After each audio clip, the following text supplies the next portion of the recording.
आप और हम जानते हैं जापान एक बेहद ही विकसित देश है। अपने इंफ्रास्ट्रक्चर्स, डेवलपमेंट और टेक्नोलॉजी के मामले में जापान पूरी दुनिया से आगे चलता है। लेकिन साथ ही आपको एक बात और बताते हैं कि जापान एक बहुत बड़े क्राइसिस से गुजर रहा है, वो है उसकी हर साल घटती आबादी।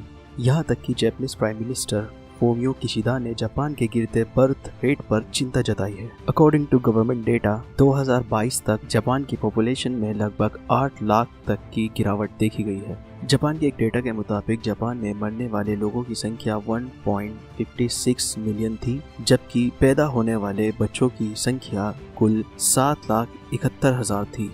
यानी मरने वाले लोगों की संख्या पैदा होने वाले बच्चों की संख्या से लगभग 2 गुनी है। इसीलिए जापानीज प्राइम मिनिस्टर ने जापान की घटती हुई आबादी को लेकर चिंता जताई है। उन्होंने वार्न भी किया है, नाउ और नेवर, यानी अब नहीं तो कभी नहीं। वैसे तो दुनिया में और भी देश हैं जिनकी घटती आबादी चिंता का विषय बनी हुई है, लेकिन जापान एक ऐसा देश है जिसकी ज़्यादा तेज़ी से पॉपुलेशन में गिरावट देखी जा रही है। तो आपको बता दें कि जापान की जो पॉपुलेशन डिक्लाइन का जो सिलसिला है ये कोई नया नहीं है। इससे पहले भी जापान में 2 फर्टिलिटी ट्रांजिशंस देखे गए हैं। तो पहले भी जापान में 2 फर्टिलिटी ट्रांजिशंस एक्सपीरियंस किए गए हैं, जिसमें पहला फर्टिलिटी डिक्लाइन देखा गया था वर्ल्ड वॉर 2 के बाद, जिसमें बर्थ रेशियो था 2.1 चिल्ड्रन पर वुमेन। फिर दूसरा डिक्लाइन देखा गया था 1970s मिड के आसपास, इसमें लोवेस्ट बर्थ रेट था 1.3 to 1.4 चिल्ड्रन पर women. According to Japanese official population projection, Japan की पॉपुलेशन 2010 में 128 मिलियन से 2060 तक कुल 87 मिलियन तक ही रह जाएगी, अगर यही बर्थ रेशियो रहा तो। और पूरे जापान की 40% पॉपुलेशन 65 साल या उससे ऊपर की होगी।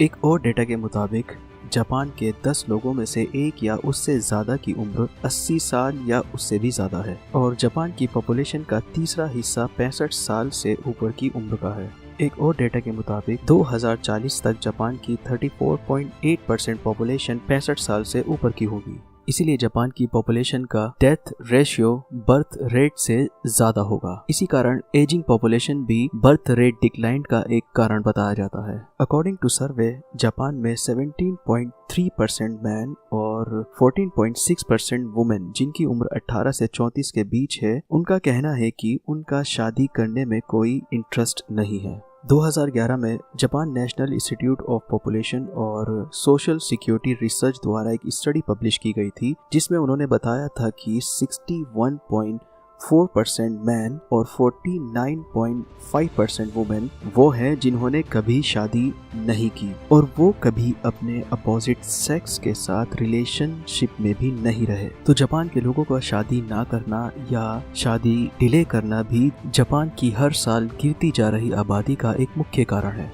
जापान में high living of cost, limited job stability और फाइनेंशियल अनसर्टेनिटी की वजह से भी जापान के जो कपल हैं वो बच्चे ना पैदा करने का फैसला लेते हैं, जिसके कारण जापान के बर्थ रेट में हर साल गिरावट देखी जाती है। जापान में ज़्यादातर लोग एजुकेशन और अपने करियर पर और अपने करियर डेवलपमेंट पर ज़्यादा फोकस करते हैं, और फैमिली स्टार्ट करने से पहले वो अपने आप को प्रोफेशनली स्टेबलाइज करना चाहते हैं, जिसकी वजह से वो शादी डिले करते हैं या फिर शादी करते ही नहीं हैं। जापान एक छोटा सा देश है और वहाँ घर भी छोटे छोटे होते हैं। खासकर अर्बन एरियाज में लिमिटेड लिविंग स्पेस होने की वजह से भी जापान के लोग फैमिली बढ़ाने से कतराते हैं, जिसकी वजह से जापान लोवेस्ट बर्थ रेट की कगार पर आ चुका है।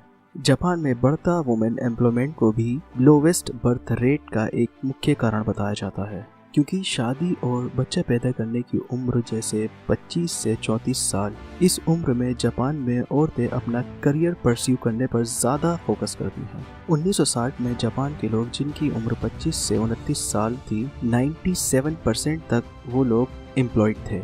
2010 तक ये आंकड़ा घटकर 86% तक पहुंच गया। वहीं same period of time Japan में वुमेन्स एम्प्लॉयमेंट ड्रामेटिकली इंक्रीज हुआ। जैसे 1960 में वुमेन्स एम्प्लॉयमेंट जापान में 50% तक था और 2010 में बढ़कर 72% तक चला गया था। तो कहने का मतलब ये है कि जापान में औरतों का फैमिली स्टार्ट करने के बजाय वो अपना फोकस जॉब और करियर पर रखती हैं, और इस कारण भी जापान के बर्थ रेट में हर साल गिरावट आती है। और अब बात करते हैं कि अगर किसी देश की पॉपुलेशन कम होती चली जाए तो उसका उस देश पर और देश की इकोनॉमी पर क्या असर पड़ता है। होता क्या है कि पॉपुलेशन कम होने से बेसिक सर्विसेज और इंफ्रास्ट्रक्चर पर भी काफ़ी असर पड़ता है। बेसिक सर्विसेज की डिमांड कम होने लगती है, जैसे होटल्स, रेस्टोरेंट्स, शॉप्स, और डिमांड कम होने से इन सेक्टर्स का एम्प्लॉयमेंट सफ़र करने लगता है। कंज्यूमर डिमांड कम होने लगती है और कंज्यूमर डिमांड कम होने पर प्रोडक्शन में कमी आती है, और जब प्रोडक्शन में कमी आती है तो उसका असर इकोनॉमिक ग्रोथ पर दिखाई देता है। प्रोडक्शन की अगर कमी होगी तो उससे इकोनॉमिक ग्रोथ स्लो हो जाएगी, और अगर पॉपुलेशन कम होने लगे तो लेबर शॉर्टेज होने लगती है और वर्क फोर्स कम होने लगती है। और वर्क फोर्स कम होने का मतलब है स्किल्ड और अनस्किल्ड लेबर का कम हो जाना। और जब यंग स्किल्ड लेबर की कमी आती है तो इनोवेशन की भी कमी आ जाती है, और जब यंग स्किल्ड की कमी होगी तो रिसर्च, डेवलपमेंट, टेक्नोलॉजी, इनोवेशन में भी कमी आएगी। पॉपुलेशन कम होने की वजह से रियल एस्टेट बिजनेस को भी काफ़ी सफ़र करना पड़ता है। पॉपुलेशन कम होगी तो प्रॉपर्टी की डिमांड कम हो जाएगी, और डिमांड कम होगी तो उसकी वैल्यू कम हो जाएगी। और पॉपुलेशन कम होने की वजह से टैक्स रेवेन्यू में भी काफ़ी कमी आ जाती है, और अगर टैक्स रेवेन्यू कम होगा तो उसका असर गवर्नमेंट के इंफ्रास्ट्रक्चर्स और सर्विसेज पर पड़ेगा, जैसे bus services, rail road, police, government hospitals, electricity etcetera. Health care system पर भी इसका इम्पैक्ट होता है, क्योंकि जैसे जैसे पॉपुलेशन एजिंग होगी उनको हेल्थ केयर की ज़्यादा ज़रूरत होगी, हेल्थ रिसोर्सेज की ज़्यादा ज़रूरत होगी, और हेल्थ प्रोफेशनल्स पर भी ज़्यादा स्ट्रेस बढ़ेगा। और देश का कल्चर और डाइवर्सिटी एजिंग पॉपुलेशन के साथ साथ एक्सटिंक्ट होती चली जाती है, और बर्थ रेट में गिरावट और पॉपुलेशन कम होने का एक बहुत बड़ा इम्पैक्ट एजुकेशन सिस्टम पर भी पड़ता है, जैसे स्कूल्स, कॉलेजेस, यूनिवर्सिटीज़ इससे काफ़ी प्रभावित होते हैं। इवन जापान में तो स्कूल्स खाली पड़े हैं जहां पर पढ़ने के लिए बच्चे ही नहीं हैं।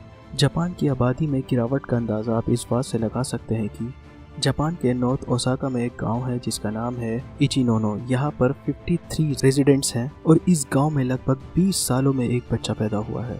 और अब जापानीज गवर्नमेंट ने यहाँ के लोगों को आबादी बढ़ाने के लिए ऑफर्स भी देने शुरू कर दिए हैं, जैसे गवर्नमेंट सब्सिडीज इंक्रीज करेगी बच्चों की एजुकेशन के लिए, और यंगर वर्कर्स की सैलरीज इंक्रीज की जाएगी, और उनको प्रोत्साहित किया जाएगा कि वो शादी करें और बच्चे पैदा करें। इसीलिए जापानीज गवर्नमेंट ने लगभग 3.5 ट्रिलियन येन यानी लगभग $25 बिलियन खर्च करने का फैसला किया है। न्यूबॉर्न से लेकर 2 साल तक के बच्चे के पेरेंट्स को 15,000 येन यानी $160 मंथली अलाउंस दिया जाएगा, और 3 साल या उससे ऊपर के बच्चे के लिए उनके पेरेंट्स को 10,000 येन मंथली अलाउंस दिया जाएगा, और सीनियर हाई स्कूल तक के खर्च की कवरेज गवर्नमेंट द्वारा की जाएगी। और अगर बच्चों के पेरेंट्स जॉब भी नहीं करते लेकिन उनके लिए भी नर्सरी स्कूल्स यानी डे केयर सेंटर्स ओपन किए जाएंगे। और अगर बच्चों के पेरेंट्स जॉब करते हैं और वो लीव लेते हैं तो 4 हफ्तों तक उनकी इनकम में कोई चेंजेस नहीं होगा। तो ऐसे ही कुछ और भी ऑफर्स हैं जो जापानीज गवर्नमेंट ने अपने लोगों के लिए निकाले हैं ताकि वो शादी करें और बच्चे पैदा करें। तो आज की वीडियो को सिर्फ इतना ही रखते हैं, मिलते हैं नेक्स्ट वीडियो में ऐसे ही किसी इंटरेस्टिंग टॉपिक के साथ।